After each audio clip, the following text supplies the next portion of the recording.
It should be gone. 2,000 meters down, in water so still it hasn't moved in 9,000 years, divers found a ship. Its mast was still standing. It should have rotted away 24 centuries ago. It didn't. The Black Sea doesn't look like a mystery from the surface. It looks like any other sea, gray, choppy, ringed by beach towns in Bulgaria, Turkey, Ukraine, and Russia. But go down far enough, and the water itself starts working against you. Below about 150 meters, there's no oxygen left. Nothing that needs air can survive down there. No fish, no bacteria, nothing that breaks organic material down.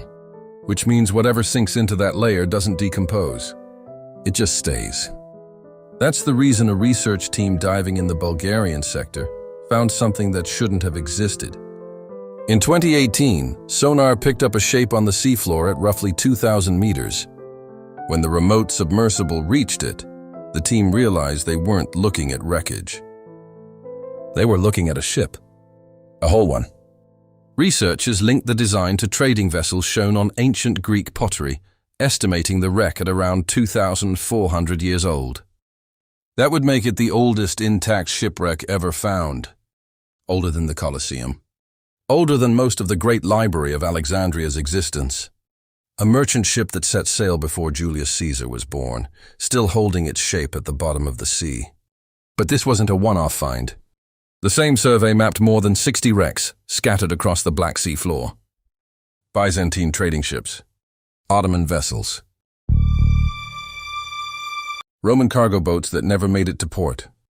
Centuries of maritime traffic, sitting untouched, layered on top of each other like pages in a book nobody was allowed to read. And that's what makes this different from every other underwater archaeology story.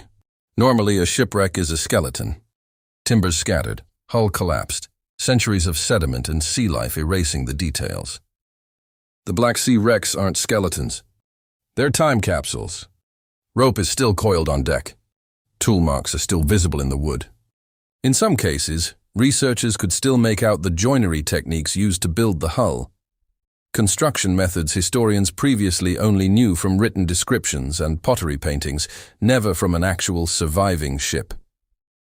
So the question isn't just, what did they find? It's why the Black Sea specifically became this kind of vault. And the answer goes back further than any of the shipwrecks. It goes back to the moment this sea might not have been a sea at all. Here's where it gets stranger. Some geologists believe that around 7,600 years ago the Black Sea wasn't a sea. It was a freshwater lake, smaller than today's coastline, with dry land and settlements around its shore. Then, the theory goes, rising Mediterranean waters broke through a natural barrier near what's now the Bosphorus Strait. Salt water poured in, not gradually but fast. Researchers behind this theory, William Ryan and Walter Pittman, estimated the water could have risen by more than a foot a day in places, swallowing land visibly, day after day, for months. Entire communities would have had to run. This is the part that made the theory famous outside of geology departments.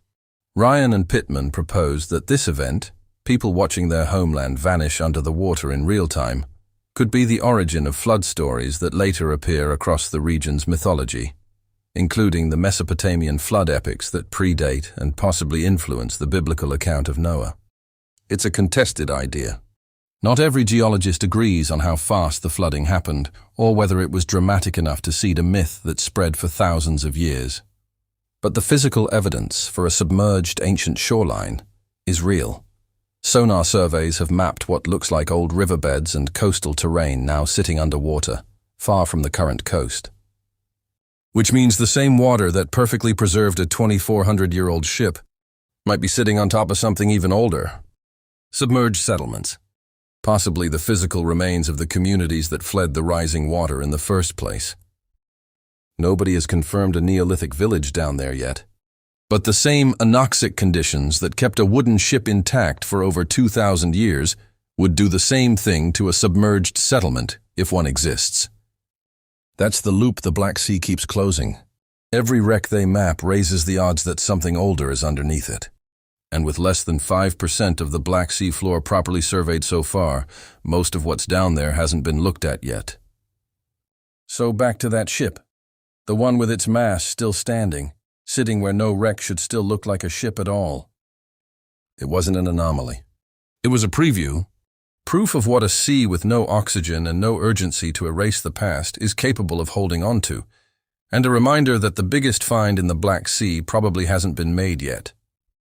If a sea with zero oxygen can preserve a 2,400-year-old ship down to the rope on its deck, imagine what else it's holding on to. Subscribe if you want to be here when the next wreck, or the next drowned settlement, gets pulled into the light. And drop a comment. Do you think the flood myth theory holds up, or is it a stretch?